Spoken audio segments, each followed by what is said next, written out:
Cristian Solís Castillo, abrazo amigo mío, ¿cómo estamos? Bienvenido esta semana, nuevo día martes, El Constituyente en las pantallas de Canal 2, Radio Chilena y Radio La Base. Nuevamente por acá, buenas noches a todos. Manuel, ¿cómo estáis? Estamos súper, todavía con el peso de la primaria también. Fue un resultado súper sorpresivo. Hace una semana parece que caímos todos redonditos pensando que ganaba Lavín y que ganaba Jadwe. Nos caímos estrepitosamente, somos unos pésimos pitonizos de la política electoral, pero estuvimos muy lejos. Jadwe perdió por mucho, Boric ganó por harto. Lavín, que pensaba, yo en lo personal pensé que la maquinaria UDI y la maquinaria de la derecha dura iba a votar en masa era lo lógico, por él, y que tampoco, o sea, que Briones salga último, nadie lo pensaba también, pues yo pensé que iba a salir último de Desbordes, por ejemplo. O sea, fueron muchas sorpresas, pura sorpresa, y el escenario se torna distinto de aquí en adelante, porque van a irrumpir nuevos liderazgos seguramente, ya rompieron varios, y porque también esto tiene que ver mucho con lo que estamos trabajando ahora, con lo que estamos conversando ahora, que es la constituyente. El sí, que claro, logre ganar esta va a ser el que la va a firmar, ser que no es menor, y el que puede también hacer pensar que puede ser un periodo corto también, un régimen de presidencialismo distinto de aquí en adelante, si se negocia, ponte tú en un primer ministro, una nueva figura que pueda plantearse la constituyente, puede hacer que este presidente también dure poco en la práctica. Así que, bueno, súper complejo todo, pero súper entretenido también. Entretenido porque es verdad está lo que líquido todo. no, está muy líquido. Está súper líquido, que es un término muy acuñado hoy día, pero que también yo le encuentro mucho la razón, porque es verdad, tuvimos una primaria que fue bien sorpresiva, que nos demuestra que la gente aparentemente no quiere extremos, quiere situaciones un poco más moderadas. Yo más que un cambio entre la derecha y la izquierda, yo sigo pensando que esta es una definición entre lo nuevo y lo tradicional, o lo viejo, si quiere llamarlo de alguna manera, y creo que eso es lo que refleja hoy día Boric un poco y Sichel, que es lo nuevo en la política, y por eso yo creo que obtienen tan buenas votaciones. Y irrumpen, obviamente, ya sabemos, el viernes pasado lo hizo Yanna Proboste, la presidenta del Senado, que tiene una mochila gigantesca en la espalda, que es ser demócrata cristiana, y que representar precisamente todo lo viejo, que es lo que la gente no quiere, así que ahí va a tener que buscar las fórmulas necesarias para poder enfrentar eso. José Antonio Kast, y obviamente falta la lista del pueblo, que ya la semana pasada en Mentiras Verdaderas de la red entrevistaron al alcalde de Valparaíso, Jorge Char, quien ya confirmó que la lista del pueblo, después de esta famosa carta de los 34, va a montar una candidatura presidencial. No saben quién todavía, están en esa etapa de definición, pero yo te invito a que le preguntemos de inmediato a la invitada de hoy día, porque además se maneja en estas lides. Ella es socióloga de la Universidad de Concepción, es magíster en Ciencias Sociales de la Universidad de Chile, fue secretaria de Planificación Comunal del gobierno de Charpe en la Municipalidad de Valparaíso, y hoy día es constituyente por el Distrito 7 en nuestra zona. Me refiero a Tania Madariaga Flores, a quien le damos la bienvenida. Tania, gracias por estar con nosotros. Bienvenida a este programa del Constituyente. Hola, gracias por la invitación. Buenas a todos y todas los que nos ven y escuchan. Tania, partamos explicándole a la gente de San Antonio qué es la lista del pueblo y cómo se conforma, para que ustedes, por ejemplo, hoy día hayan terminado siendo, y perdóname el chilenismo, el chiche de esta convención, porque abarcaron una gran cantidad de cupos dentro de la Convención Constitucional. Bueno, la lista del pueblo es para la convención. En el momento en que hicimos esa campaña, es una plataforma que invitó a los independientes a articular listas de independientes en los distritos bajo ese eslogan, ¿no?, que era la lista del pueblo. Por lo tanto, no es una lista formalmente a nivel nacional, sino que es un eslogan, una plataforma con capacidades jurídicas, capacidades también comunicacionales, pero lo principal es un vínculo muy estrecho con las demandas de la movilización del 18 de octubre, en particular en las plazas de la dignidad. Personajes de primera línea de Santiago fueron como los íconos de esta invitación, y entre ellos está la tía Pikachu, el pelado Bade, personas como esas que estuvieron en la movilización muy permanentemente durante el 18 de octubre en adelante, Y fue una invitación entonces a los independientes que estábamos intentando construir listas en los distritos para adherir a esa plataforma, y funcionó el hecho de que al menos una lista por distrito a nivel nacional toma esa identidad y enfrenta la campaña constituyente con esa identidad. Hasta el momento de la elección era una apuesta, pero se logró instalar en cada distrito del país la idea de que esta era una actoría que podía representar los intereses de la ciudadanía, que podía hacerse cargo de llevar al proceso constituyente las demandas por derechos sociales, un Estado ambiental igualitario, feminista, participativo, que eran como los temas generales que iban armando estas campañas. Y bueno, y tuvimos un excelente resultado porque creo que la gente entendió que esta era una lista que podía, al concentrar votos, llevar una posición más o menos homogénea desde un punto de vista de la gente, del pueblo, como dice el nombre de la lista, a la convención. Es una apuesta, yo creo que la gente hizo un esfuerzo, como lo está haciendo hace mucho tiempo, de apostar por identidades nuevas, personas que no han estado vinculadas a la política tradicional, y ahora vincularse a nosotros para que vayamos cumpliendo ese anhelo que se construyó en las campañas. Sí, yo creo que llama la atención cuando uno escucha a los convencionales de la lista del pueblo, porque es otro lenguaje, es otro formato, tú lo representas muy bien, creo que no es la política tradicional, pero sin embargo hoy día hacen una apuesta. Lo dijo esta semana el alcalde Charp, ustedes son parte también de Territorios en Red, que son una serie de municipios, de instancias organizacionales que trabajan conectadas al alero de lo que ha sido, digamos, el trabajo de Jorge Charp en Valparaíso. Bueno, tú trabajaste directamente con él, así que lo conoces muy bien también.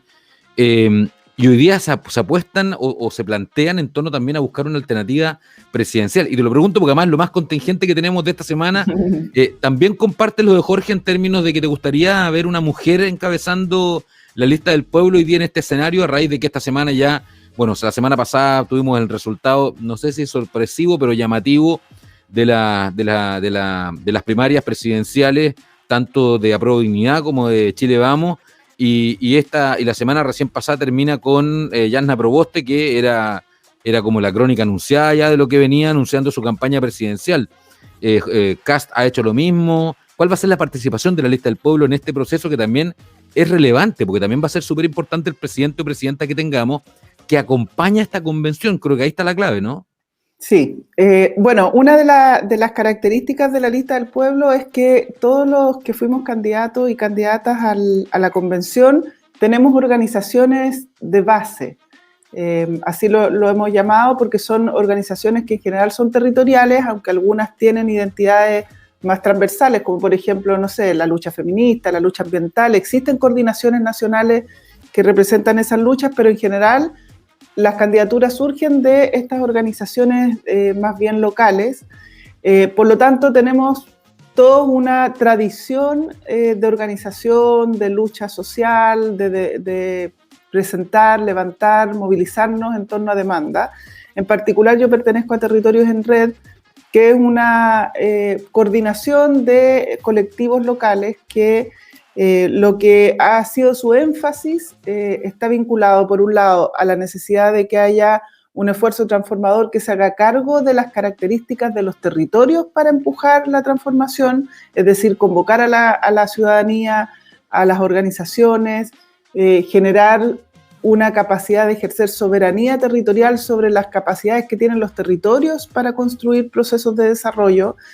Y eso vinculado a la necesidad también de recuperar los gobiernos locales para la gente, para los habitantes de los territorios, que los gobiernos locales se transformen en herramientas de gobierno de la ciudadanía de sus territorios.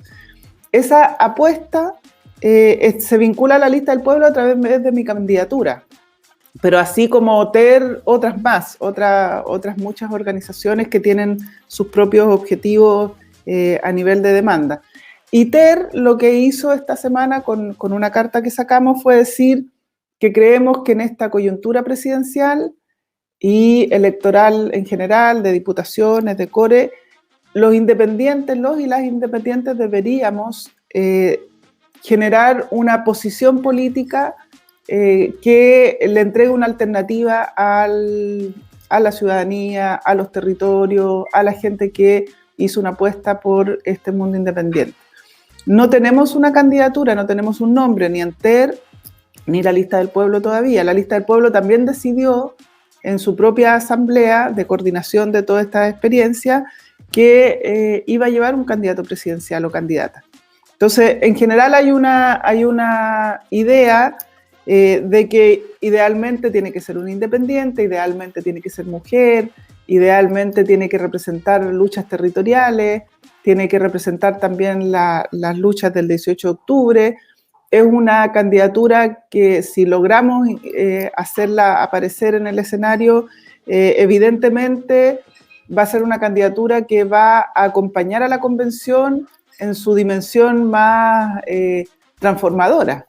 No va a ser una candidatura que pretenda frenar ni tampoco movilizar a las fuerzas del poder constituido en torno a la convención, sino a las fuerzas que tienen más bien un carácter destituyente, un carácter de transformador, refundacional. Se ha discutido en la convención sobre eso, ¿no? Que era lo que yo les comentaba, que hay, en el fondo hay varias convenciones en la convención, porque como todavía no está formateado ni el reglamento, ni los contenidos, todavía está en tensión qué tan abierta es la discusión, qué tan abiertas son las reglas del debate, qué tan participativa es la convención, y eso es lo que queremos nosotros empujar, y creemos que el escenario coyuntural, el escenario del poder constituido influye en cuánto la convención va a poder avanzar. Eso no hay duda. O sea, miren lo que pasó en la primera semana con la semana de instalación de la convención. O sea, el gobierno hizo todo mal para que esto no saliera como debía salir. Entonces, no da lo mismo quién está en el Parlamento, no da lo mismo quién está en la presidencia, para que el proceso constituyente pueda cumplir con las expectativas de la ciudadanía. Salvo el listado que tú me planteas de características que debería tener este candidato o candidata, inevitable pensar que Jorge Sharp es la primera alternativa. En lo particular, tú lo conoces, trabajaste con él, yo creo que la gran mayoría lo conocemos por su gestión como alcalde de Valparaíso. ¿Crees que debiera ser quien encabece esto? ¿O en lo particular también te pones en el punto de decir, no, yo prefiero que sea una mujer finalmente la que encabece este proceso? Yo preferiría que fuera una mujer, y nosotros hemos discutido con Territorios en Red el nombre de Jorge, por supuesto, y Jorge hoy día es alcalde de Valparaíso, ha hecho el compromiso con tener un segundo periodo, la gente le dio su apoyo y nos gustaría mucho que no fuera necesario ni siquiera discutir su nombre para este objetivo. ¿Y está esa figura, Tania? ¿Cómo? ¿Está esa figura ya? ¿El nombre? No te pido nombres para no complicarte, pero está esa figura, o sea, hay un mediano consenso de decir, mira, creemos en esto que hemos conversado que ya está y esta debiera ser. No. Ya, están en etapa de discusión todavía. Sí. Tania, buen día. Hola. Habiendo leído la carta que se envía a los medios y se publica por redes el día después, o me parece de la primaria, vemos que irrumpe, más allá de todo, la figura de Jorge Sharp. La gente, todos los medios interpretaron que era Jorge Sharp el que estaba no detrás de esto, sino que el que generaba seguramente mayor consenso dentro de la lista del pueblo para que él fuera el candidato. Sin embargo, en esa carta no la firmaron todos los constituyentes de la lista del pueblo. Tengo entendido que tú fuiste la única constituyente de la lista del pueblo que firmó esa carta. Eso quiere decir que, más allá de que es una coordinadora de coordinadoras, porque TER también ya es una coordinadora, la lista del pueblo no tiene, al menos, al parecer, una orgánica definida. ¿Tú nos podrías explicar, en ese sentido, cómo hace la lista del pueblo para tirar una carta, cierto, que al parecer se desliza, que no todos están de acuerdo con esta carta? Claro, es que no es una carta de la lista del pueblo, es una carta de Territorios en Red. Claro. Y Y la lista del pueblo tiene una decisión desde hace un tiempo, ya no recuerdo si, pero es más de un mes, 2 meses, de que va a llevar un candidato presidencial o candidata. Esa decisión la tomó la lista del pueblo en su propia asamblea, que es una asamblea nacional donde participan gente de los distintos distritos del país que participaron en las campañas constituyentes. Hoy día, la lista del pueblo tiene la decisión de seguir funcionando luego de la campaña constituyente en torno a sus objetivos estratégicos, que son los que ya nombré, y asumir la disputa electoral de este segundo semestre en todos los frentes. Esa decisión la tomó la lista del pueblo. Yo estuve en esa reunión porque soy parte de la lista del pueblo, pero solo yo. El resto de mis compañeros y compañeras de TER no están en la lista del pueblo como miembros, porque no, es una forma de trabajo que es compleja. Nosotros creemos que la lista del pueblo se tiene que constituir como tal. No tenemos ninguna intención como Territorio en Red de estar todos en la lista del pueblo y decidir nosotros. Son dos aportes distintos a la construcción de un nuevo actor en la política, de un nuevo actor en lo social, de un nuevo actor en los territorios. Son dos esfuerzos distintos, pero que, como decía la carta, creemos que tienen que confluir.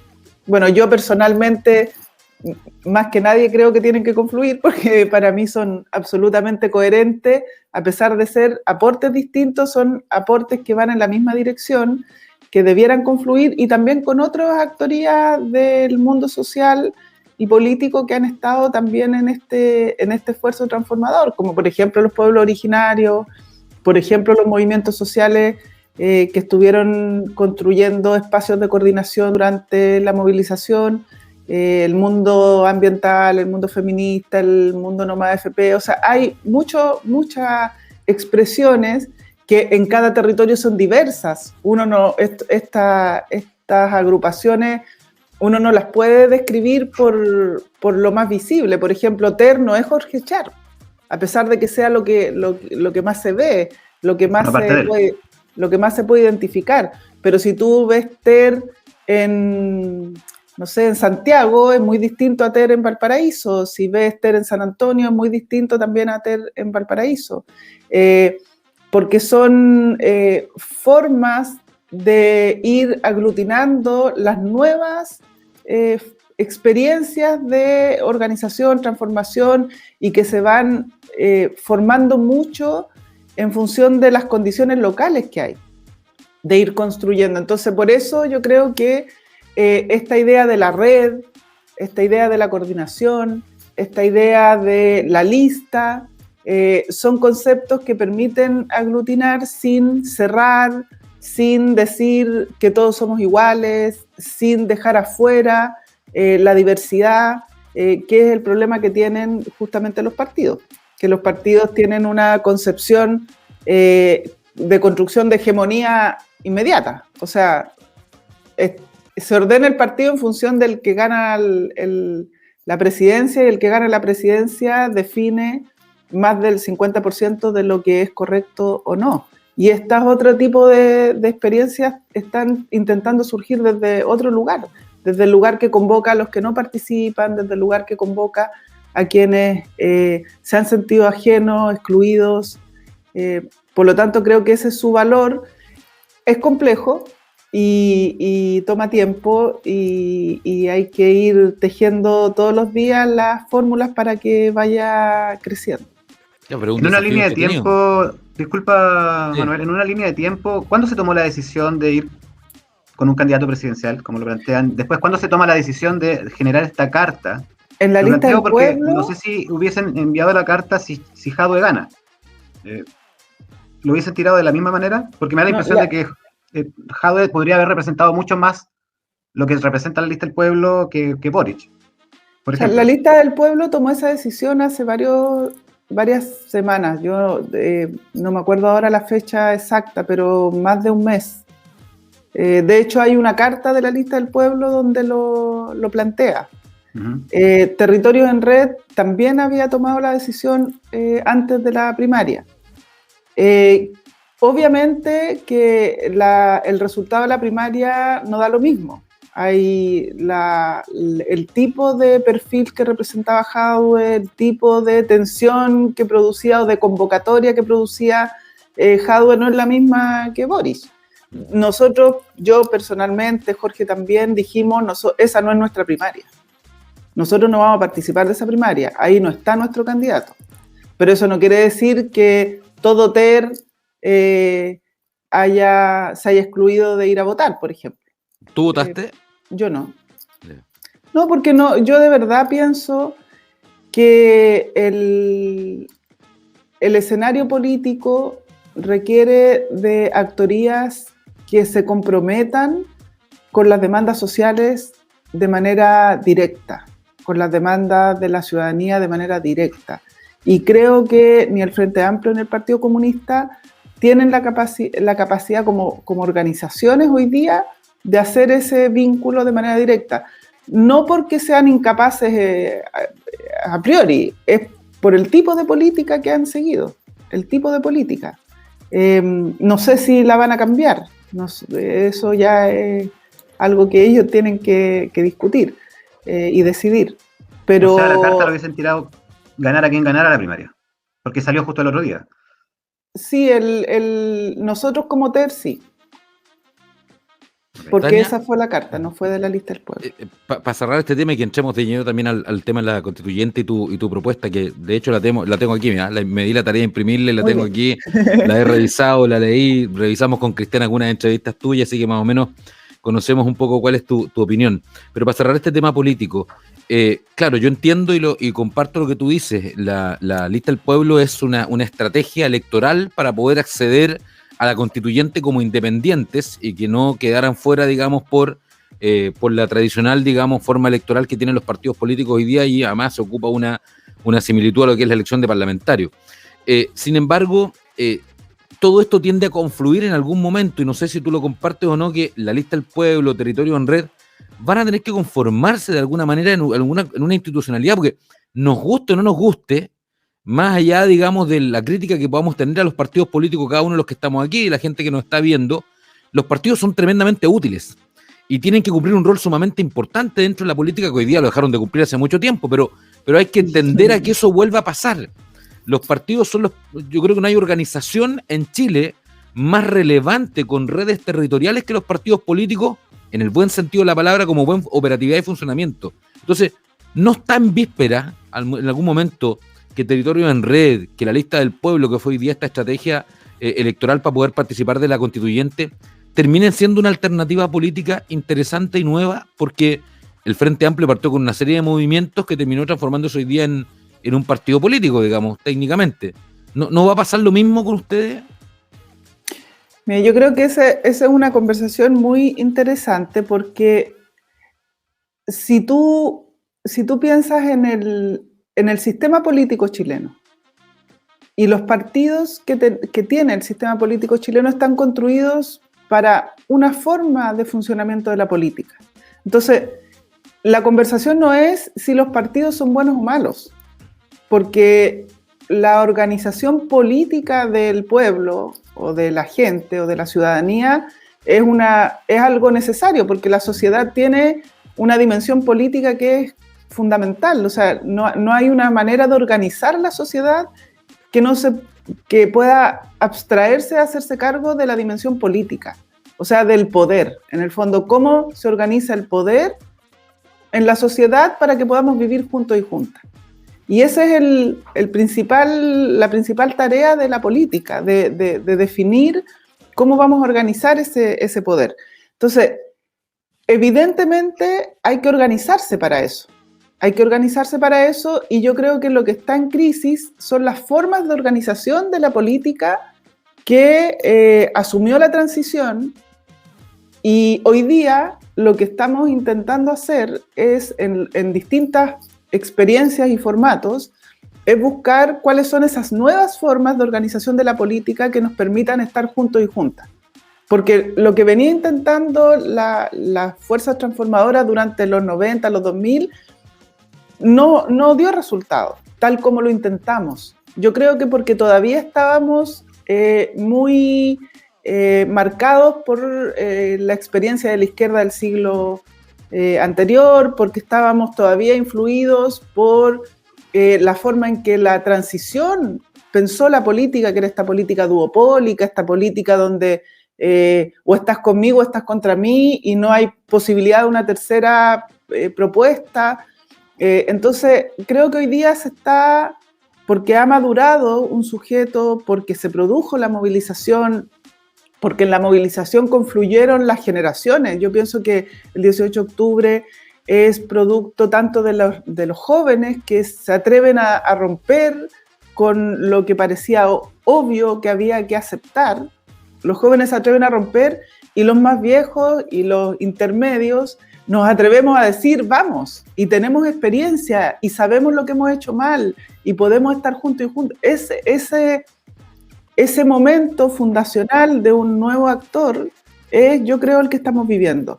Pero este es el momento, ni antes ni después, yo creo que era este, ¿no? Era este, y si se va a transformar en partido, yo espero que sea en partido de un nuevo régimen político, de un nuevo tipo de partido. Yo creo que después cuando aprobemos la nueva constitución,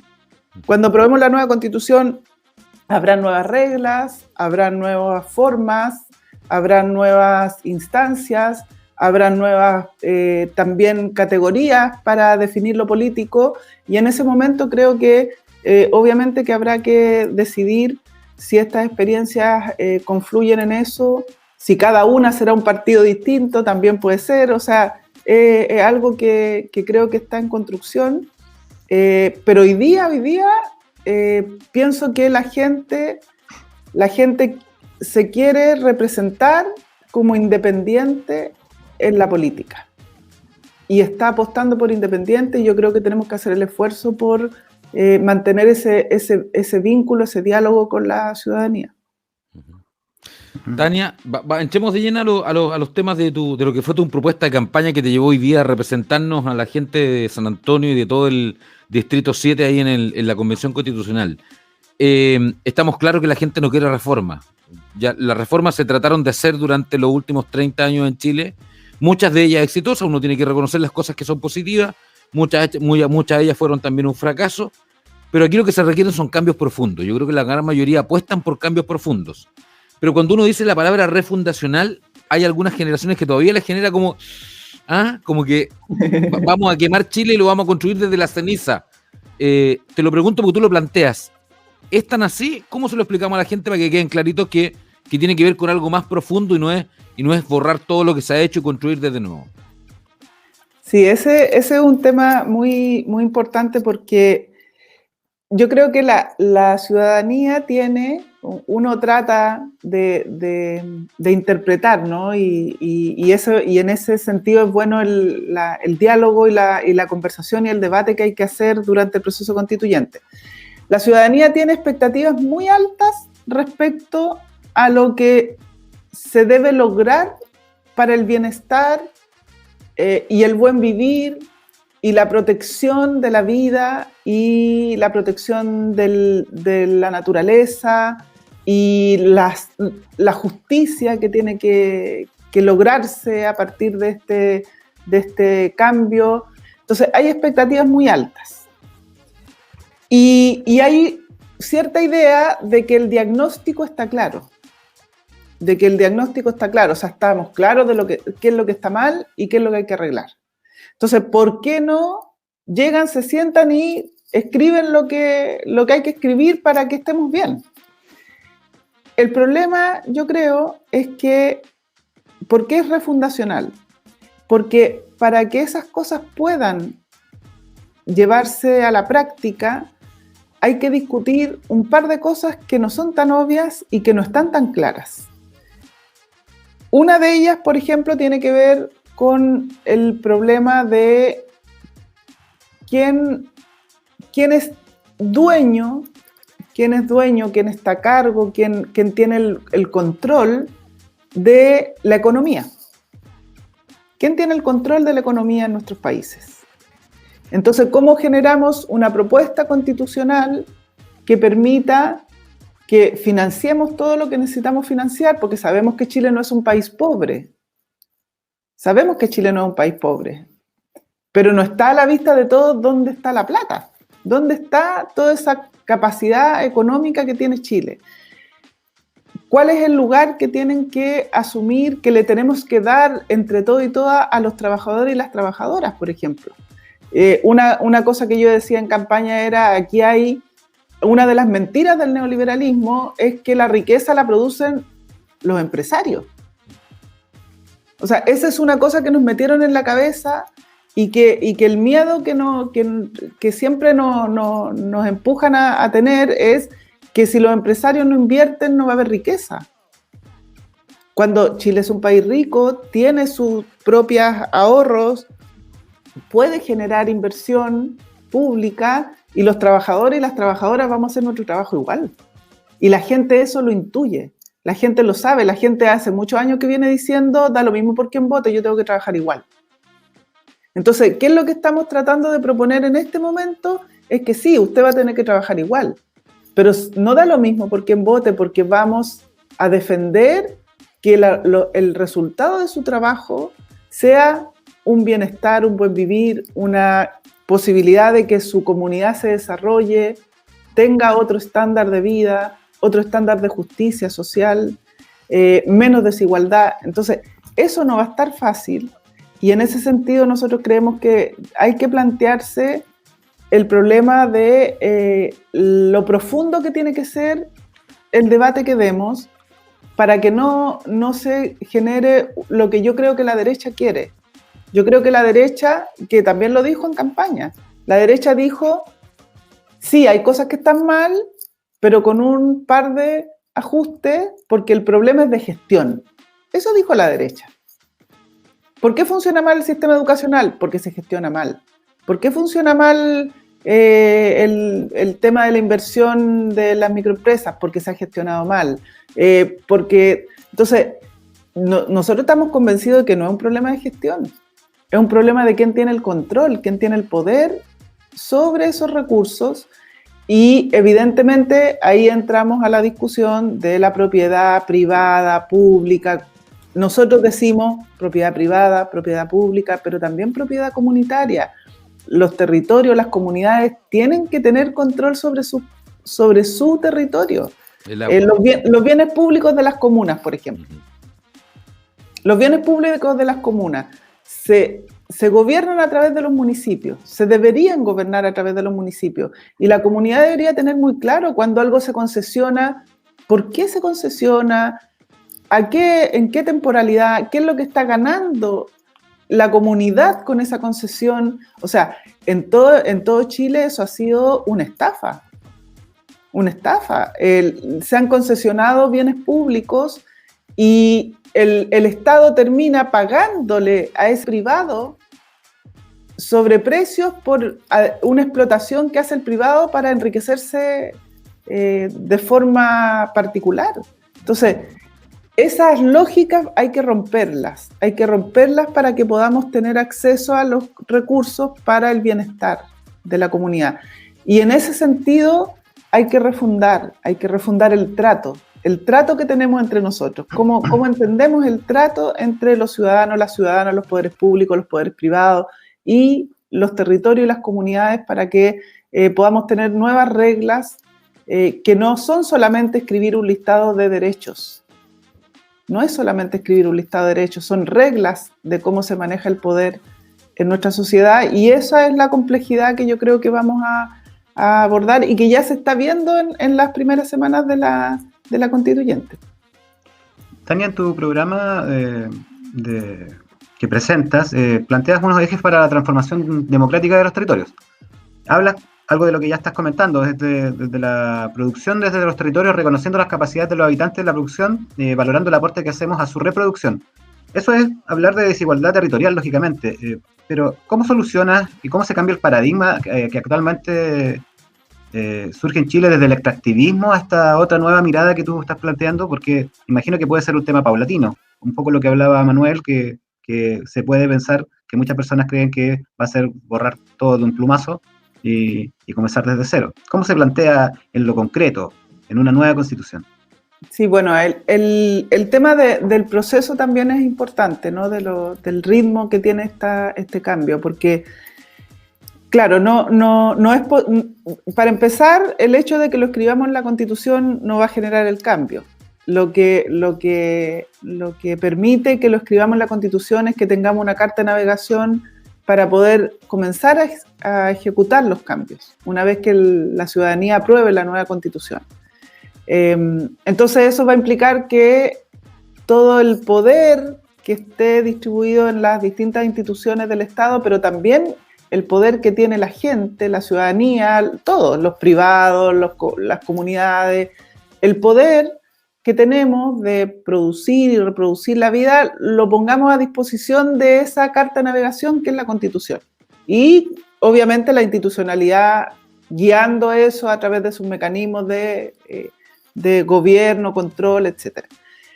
Y ese es un camino, por eso decimos que la nueva Constitución, este momento constituyente es el momento en que estamos abriendo una puerta de un camino de transformación. No es la transformación en sí misma escribir la Constitución, es un camino de transformación para el que nos tenemos que preparar, que tenemos que constituir las actorías, tenemos que construir los acuerdos, tenemos que construir el relato, tenemos que construir las propuestas. Y respecto al problema de cómo los territorios están siendo explotados, yo creo que hay temas que van a ser muy urgentes. O sea, aquí nosotros tenemos territorios que son zonas de sacrificio, ambiental y humana. No solo ambiental. Tenemos ejemplos de sobra en la quinta región. De sobra en la quinta región. Entonces, eso no puede esperar. O sea, ahí yo creo que no... O sea, si la orientación de la nueva Constitución es que los territorios se protegen, que la naturaleza tiene derechos, que las comunidades tienen derechos y que esos derechos se protegen, bueno, habrá que de manera inmediata tomar medidas respecto a algunas de las prácticas que se están desarrollando en el país. Otra discusión será sobre cómo hacemos para tener una industria nueva de ciertos productos, de ciertas energías, de ciertas potencialidades que tiene nuestro país y que necesitamos que cambien su modo de producción. ¿Cómo implementamos una nueva matriz productiva en el país? Bueno, eso será a 10 años, a 20 años, porque hay que generar las capacidades productivas de una nueva matriz. No es que porque lo diga la Constitución eso va a suceder en 2 días. Pero hay algunas urgencias que yo creo que están bastante claras y que habrá que tomar decisiones en el primer gobierno que venga después de la nueva Constitución. Hay gente que lo ha exigido con mucha claridad, por ejemplo, los pescadores artesanales de todo Chile.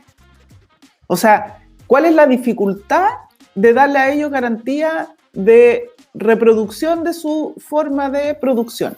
¿Cuál es la dificultad? Yo creo que es una dificultad política, que no los quieren dejar ser soberanos de lo que han sido soberanos tradicionalmente. Es que eso es meterle la mano en los bolsillos a 7 familias que controlan hoy día la pesca en Chile. Pero eso se podría hacer rápido. Otra cosa es que tengamos una política sobre el mar que más estratégica. Obviamente eso no lo podemos hacer en 2 días. La Constitución va a generar ciertas orientaciones y habrá que ir construyendo esas capacidades para que no suceda lo que está sucediendo con esas familias que tienen en el fondo la propiedad del mar. ¿Cómo es posible? Eso es una locura en cualquier racionalidad. Tania, te quiero llevar a un tema que es bien local, pero ya aterrizado desde lo que tú planteas desde la constituyente y con esta descentralización que tú hablas. Nosotros en la quinta región también vivimos los efectos del centralismo, porque es lógico. Chile lo reclama desde Santiago, nosotros en San Antonio lo reclamamos desde Valparaíso, y yo te aseguro que la gente de Algarrobo y El Tao o Cartagena lo reclama desde San Antonio, y así vamos bajando, digamos, con un nivel de centralismo que es brutal.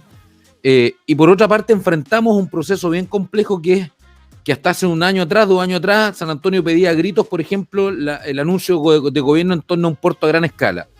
que es sumamente importante, entendemos, para la captación de recursos del Estado. Hoy día la actividad portuaria es el tercer ingreso más importante a las arcas fiscales del Estado de Chile, por tanto, sabemos la importancia que eso tiene.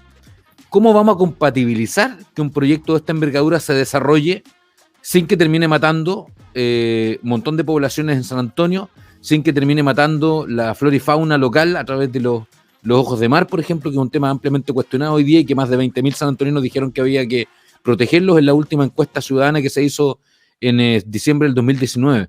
Entonces, ¿cómo compatibilizamos ese interés económico? Porque tampoco hay que satanizar lo económico, pero ¿cómo equilibramos ese interés con también el cuidado del medio ambiente y con que San Antonio como comuna no termine? Yo creo que a Valparaíso le pasa lo mismo, por lo tanto no es difícil aterrizarlo. Terminamos siendo zonas de sacrificio o donde el interés económico termina siendo a costo de la ciudad y de los habitantes, que nos comemos los tacos, nos comemos los 3.500 o 5.000 camiones circulando por la ciudad. ¿Cómo se equilibra todo eso? Yo encuentro que es súper difícil, por eso te lo pregunto. Sí, es difícil, sobre todo porque es son estrategias de desarrollo. Eso es lo primero que yo creo que hay que tener en cuenta. O sea, aquí hay actorías que tienen estrategias de desarrollo que las han puesto en marcha. Y la estrategia... Perdona, un segundo, pero complemento con algo que tú misma dijiste: un Estado con sostenibilidad política, social, económica y ambiental. ¿Esa es la clave? Claro. Esa es la propuesta que tenemos, porque a mí me tocó, como en Valparaíso, la discusión portuaria. Estuve en discusión con ministros, ministras, con equipos técnicos de los ministerios, y la mentalidad que hay ahí es una mentalidad que responde al capitalismo global. O sea, ellos, la élite de nuestro país está de cara al capitalismo global y a cuáles son las exigencias de ese mundo respecto al rol que tiene que jugar nuestro territorio. O sea, nosotros somos, para el capitalismo global, un territorio que tiene capacidades, y entre ellas está la capacidad portuaria. Y por lo tanto, los planes de desarrollo de los puertos de Chile responden a esos criterios. En el caso del puerto, el poder mayor de todo el sistema portuario mundial lo tienen las navieras. Las navieras dicen a qué puerto van y con qué condiciones. Entonces, el sistema, la estrategia de ampliación portuaria que ha tenido Chile respecto a nuestros puertos no tiene que ver realmente con necesidades propias del país, ni propias tampoco de todo el sistema de distribución de mercancía del mundo, sino que con las necesidades que tiene ese agente que lo que exige es que los puertos tengan el menor costo posible. O sea, exige el menor costo posible. Entonces, en la lógica de la competencia, el menor costo posible quiere decir que tengas puertos con altas capacidades de manejo de mercancías en el lugar al menor costo, y por lo tanto esté siempre disponible. Se discutió mucho con el ministerio respecto a cuál era en realidad la capacidad que necesita el país para internar y exportar mercancía. ¿Cuál es el volumen para saber en realidad qué cantidad de puertos necesitamos? Entonces, eso es un tema. O sea, ¿a quién responden los planes, los objetivos de expansión portuaria de este gobierno o los gobiernos que ha tenido Chile en el último tiempo? Y por otro lado, ¿por qué se tienen que realizar esos objetivos en lugares donde habita una comunidad que necesita un bienestar básico? Un bienestar, o sea, estamos hablando básico. Estamos hablando de que las calles se puedan transitar, que no haya materiales de riesgo tóxicos circulando por el mismo lugar donde estamos habitando, que si tenemos otras capacidades económicas, esas no se vean afectadas, que si tenemos capacidades ecológicas, ellas se puedan ir reproduciendo para sostener la vida en ese lugar. O sea, es básico. ¿Tú crees que en Europa esta gente tiene la posibilidad de pasarle por arriba a comunidades enteras sin importar ninguno de estos criterios? Eso no. Eso no sucede en Europa. Eso no. Vienen a hacerlo aquí. Aquí porque nosotros no valemos nada para esas estrategias, porque nuestra clase política entrega los territorios, porque la gente de los territorios no tiene herramientas para dialogar con esas estrategias. Nosotros nos intentamos sentar con el ministerio para hablar sobre el puerto de Valparaíso, el T2. ¿Y por qué no? Podemos discutir si es más así, porque ya está claro que así como está, a la ciudad no le gusta. No se puede discutir. No hay espacio, no hay ningún espacio. Teniendo la alcaldía. O sea, si no vas a discutir con el alcalde o la alcaldesa, ¿con quién estás dispuesto a discutir? Con nadie, entonces.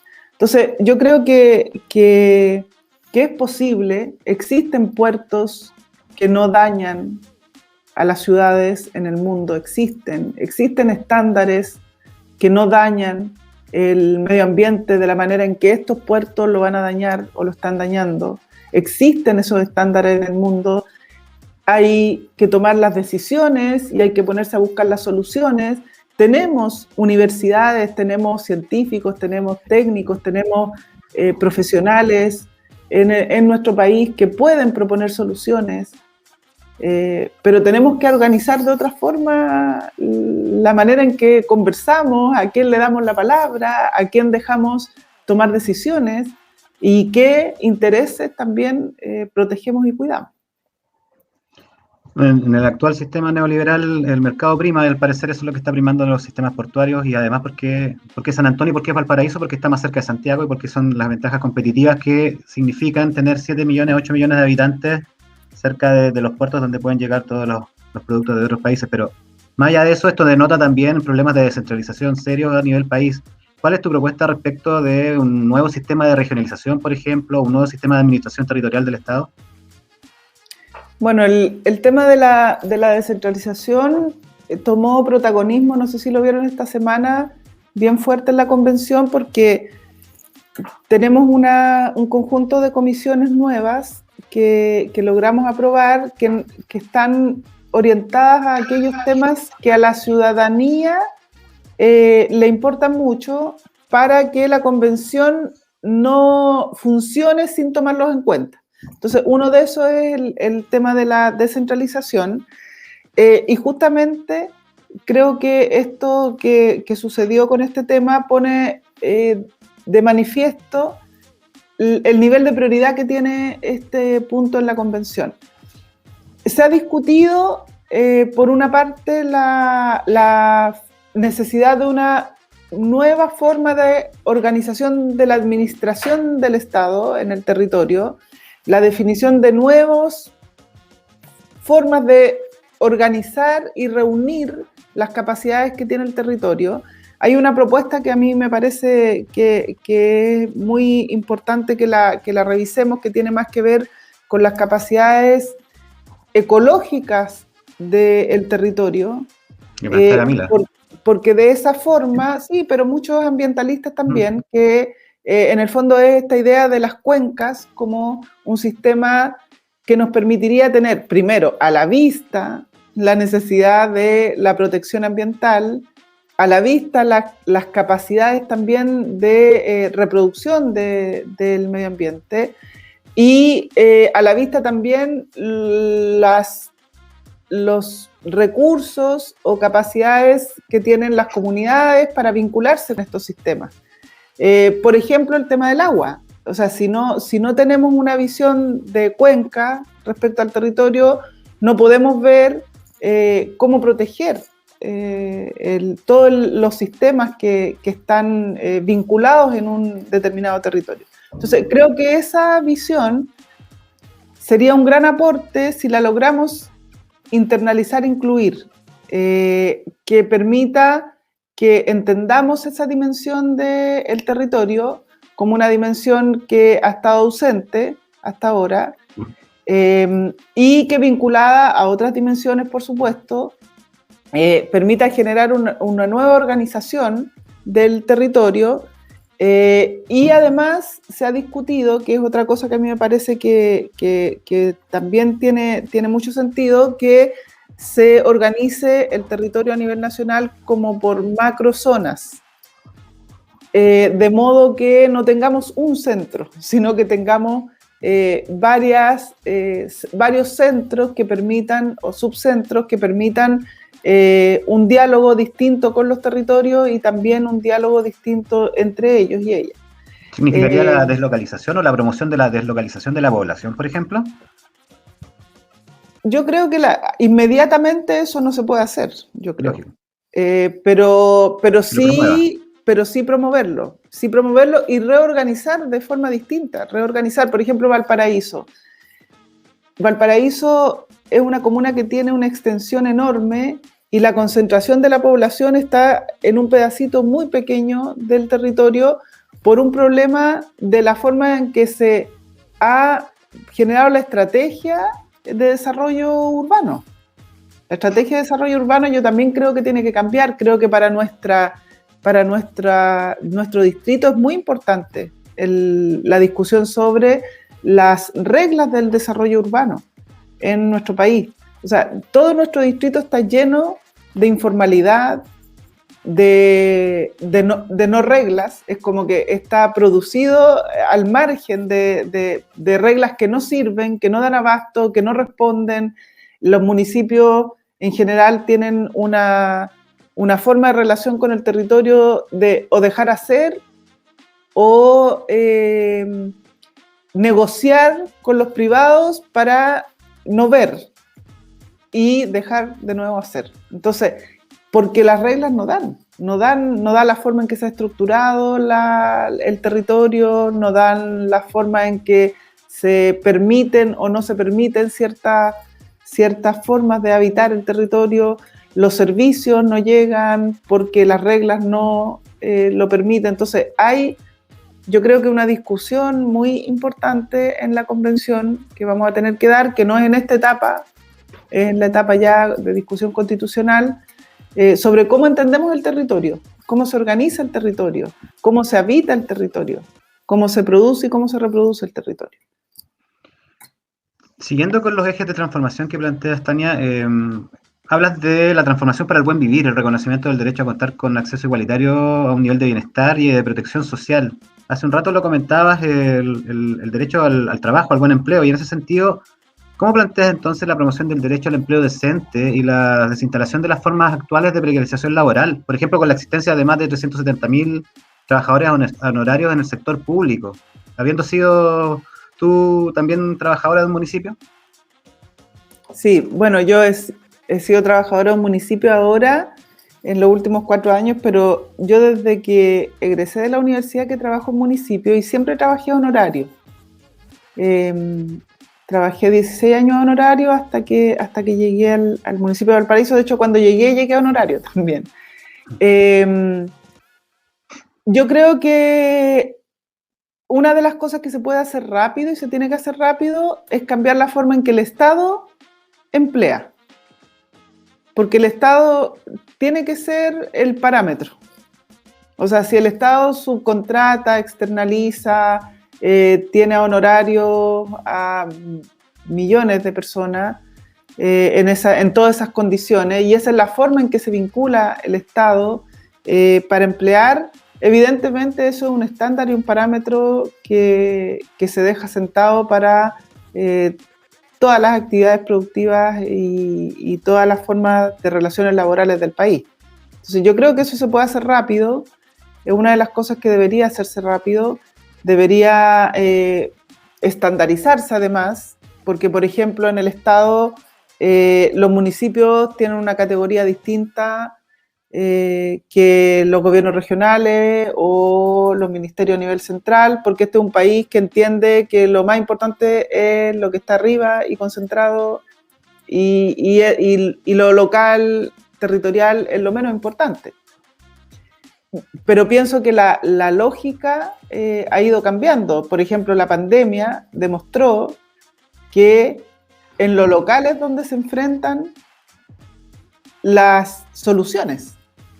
Las soluciones reales se despliegan en lo local, en el territorio, en donde estamos todos juntos y juntas. En el ministerio se diseñan unas ideas, unas orientaciones, se le fija un financiamiento, pero ¿quién ejecuta todo eso?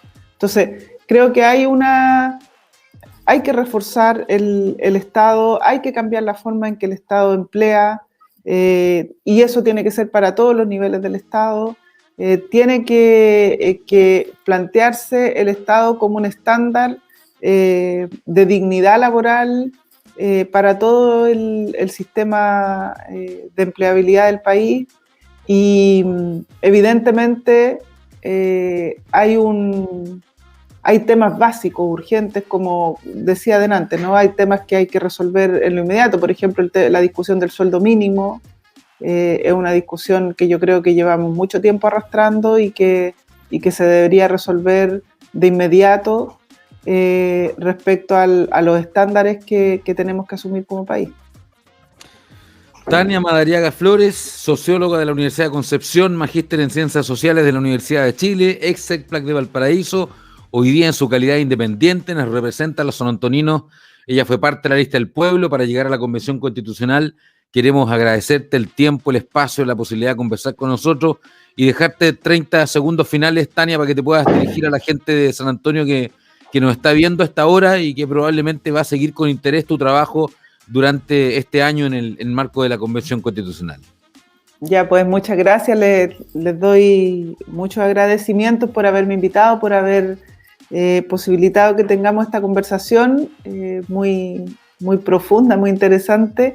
Y a los que los quiero invitar es a que sigamos la discusión de la convención. Estos primeros 30 días vamos a tener activa una serie de comisiones, como ya les conté. Yo me inscribí en la de participación, que creo que es muy importante para nuestro distrito, que podamos tener un trabajo donde la comunidad se pueda hacer escuchar, donde la comunidad pueda plantear su urgencia. Ya tuvimos ese trabajo durante la campaña, yo ya tengo claros los mandatos, pero evidentemente durante la discusión del proceso constituyente van a ir surgiendo temas, van a ir surgiendo prioridades, también necesitamos llegar a más gente que no está participando hoy día, pero que necesitamos que se involucre, porque el cambio que viene es un cambio donde vamos a tener que participar todos y todas, así que dejo abierta esa invitación para que nos sigamos viendo y sigamos compartiendo todas aquellas propuestas constituyentes que tenemos desde todos los territorios del distrito. Tania, muchísimas gracias por estar hoy día con nosotros y reiterarte la invitación a que utilice este espacio. Está abierto, absolutamente gratuito y libre para todos los convencionales. Obviamente que vamos a dar la prioridad a los que son del Distrito 7, que nos representan, y no solamente para que conversemos las veces que tú quieras en este espacio, sino además para que desde aquí generemos plataformas de participación ciudadana a través de seminarios vía online, si la pandemia lo permite, a través de incluso generar especie de cabildo ciudadano, a través de este mismo espacio televisivo. Así que las puertas abiertas cuando tú lo necesites, aquí vamos a estar. Ya, pues muchas gracias. Que estén bien. Tania Madariaga Flores, la entonces constituyente por nuestra zona, invitada hoy a este espacio de conversación y análisis. ¿Qué te pareció, Cristian, en términos generales? Bien, súper interesante que sea nuestra región, que tenga también un peso y un conocimiento, siendo de Valparaíso, también de lo que está sucediendo en San Antonio y de las lógicas que son muy similares, ¿no? De este extractivismo, de este puerto que se lo come todo en las ciudades, de este puerto que deja chicas a las comunas y que tampoco tributan en las mismas comunas. Así que es una invitación también a pensar, una invitación a que en la constituyente se tomen estos temas y lo que plantea ella es muy similar también a lo que plantea la otra constituyente de la lista del pueblo respecto al manejo, claro, de un nuevo sistema de regionalización, un nuevo sistema de administración del Estado descentralizado a través del manejo de cuencas. Y también una propuesta interesante, no sé si que fluya, no sé si eso puede hacer, porque también tiene que ver con un cambio de lógica de lo nuevo que son los gobernadores regionales, por ejemplo. Así que súper interesante el planteamiento y qué bueno que ella también quiera seguir participando con nosotros en los webinarios que se puedan venir y en algunos conversatorios, porque también entendemos que una vez que se haga el reglamento, el tema de la participación ciudadana va a ser fuerte y debe ser fuerte, y la comunidad también tiene que entender que debe estar involucrada en todos estos procesos. Sí, ¿sabes lo que me llama la atención a mí y me genera un grado de esperanza? Y vamos al tiro con la palabra clave de hoy día, que es una vez más la gradualidad. ¿Por qué digo una vez más? Porque en el discurso, cuando uno ve la constituyente, está todo tan instalado en términos de que vamos a borrar esto y lo vamos a quemar, y como decía yo delante, y vamos a construir desde las cenizas Chile. Ese es como el ambiente político que está en la constituyente, que uno lo ve en otros programas de televisión nacional, abiertos. Pero cuando tú conversas con ellos en esta dinámica en la que hablamos nosotros, todos te hablan de lo mismo. Oye, esto no va a cambiar de un día para otro. Esto tiene que ver con una gradualidad. Tiene que ver, lo decía Tania, tiene que ver con 10 años más probablemente cuando tengamos los cambios de descentralización y de un montón de otras cosas. Entonces, creo que es súper importante eso en el manejo de la expectativa de la comunidad, porque la gente tiende a pensar que efectivamente aquí se va a terminar con el Chile como lo conocemos hoy, y vamos a terminar en un año más cantando otra canción nacional, con otra bandera, con un montón de otras cosas. Y no, el proceso de gradualidad creo que es clave, y lo han dicho aquellos constituyentes incluso que hoy día son mayoría, que son la lista del pueblo. Bueno, es clave pensarlo así, pero lo que también lo dijo Tania, son los medios también los que han promovido esto durante todo este tiempo, y los medios sabemos que los manejan, que son los poderosos, los dueños de la plata, y los que están más bien asustados con este proceso. Yo creo que en general la gente consume muchos medios, consume muchas redes y muchos fake news y todas esas cosas. Pero también yo no veo en los medios, en la prensa, tanto escrita como en la televisión, que este tipo de discursos como el que plantea Tania, como este tipo de discursos como el que planteó también un poco Baradit la semana anterior, o lo que planteaba Camila Zárate, de la gradualidad, o de que vamos paso a paso, o de la conversación con la derecha inclusive, esté permeando. No lo veo. Y la comunidad simplemente está absorbiendo lo que ve. Y eso es imposible soslayar. Yo creo que es súper entendible que la comunidad tenga miedo, porque además también tú lo planteaste, hay unas generaciones, quizás un poco más viejas que nosotros que andamos por los 40 y tantos, éramos niños o no habíamos nacido con el golpe todavía, pero hay gente que lo vivió, que lo sufrió, y que también lo vio con medios mucho más cooptados, Así es. que no habían redes sociales y que había una sola verdad. Imagínate los temores que tienen los viejitos. Imagínate a mi papá, por ejemplo, que está ahí todo asustado porque le van a poco menos que quitar su almacén en Cartagena. Sí. Es así. La gente más viejita tiene muchos temores, también la vivieron, pero hay algunos que, como también dijo Tania, se sumaron. Cuando vieron a los jóvenes irrumpiendo, saltando torniquetes, rompiendo con todo, se sumaron, tampoco se quedaron atrás. Y los de ahí a la medianía de la tabla, como se dice, como nosotros, también acompañamos de alguna manera los procesos, participamos en cabildo, salimos a marchar dentro de lo que podíamos, pero también, pues siempre también a nosotros nos instalaron el miedo. Sí, es verdad. Hay que dejar de tenerlo. Es fuerte la carga emocional que viene detrás de la dictadura, sí, yo creo que eso también es clave. Es súper clave. Y lo otro es la descentralización, que ya lo vemos ahí en la pantalla, que evidentemente nos da una luz de esperanza, porque también significa generarle fuerza a los municipios que hoy día son meros administradores y transformarlo de una vez por todas en gobiernos comunales.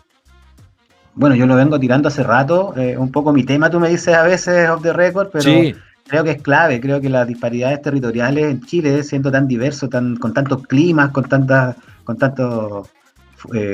idiosincrasias locales, es clave mirar el territorio de otra manera, que no obedezca solamente este proceso neoliberal de extractivismo, de sacamos las cosas por el puerto, o que nos llegan las cosas con el puerto. Y hay otros elementos que hay que mirar.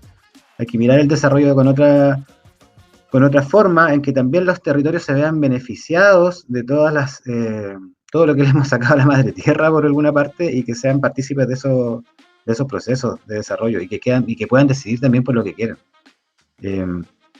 Esa nueva mirada debe estar sí o sí, y qué bueno que se haya generado esta comisión que ponga a la descentralización por delante dentro de la convención. Así que es un desafío súper fuerte. Quienes hayan tomado esa aposta creo que van a tener una responsabilidad tremenda frente a los desafíos del futuro y del desarrollo. Un desarrollo que sea para todos, no como ahora, es para algunos. Nos queda una tremenda pega por delante. Ya, Cristian, nos pilló la hora porque nos pasamos ahí conversando con con Tania Más de la Cuenta. Invitar a la gente, como siempre, a que se suscriba al canal, que no se olvide de ahí está, ¿dónde está? Ahí está, aquí arriba, ahí. Suscríbase a nuestro canal de YouTube, no se olvide, suscríbase y active la campanita para que le lleguen a ir un mensaje de cada capítulo el día martes en estreno del Constituyente a través de Canal 2 de Radio Chilena, Radio La Base, pero principalmente a través de nuestra red, que es nuestro canal de YouTube, El Constituyente. Nos vamos, un abrazo grande, Cristian, buena semana. Oye, tenemos invitado para la próxima semana, ya tenemos definido. Así que Daniel Stingo, el abogado de la televisión, que es bien conocido, del Frente Amplio, que además ha sido bien tajante en términos de no incorporar mucho a la derecha en esta tarea, sino que ha dicho aquí la mayoría es la que mandamos, así que va a estar entretenida esa conversa para la próxima semana. Si usted quiere, nos manda preguntas, pues ahí encantado a través de nuestras redes sociales para hacerle a Daniel Stingo. Un abrazo, Cristian. Que vaya muy bien. Buena semana, chao. Adiós.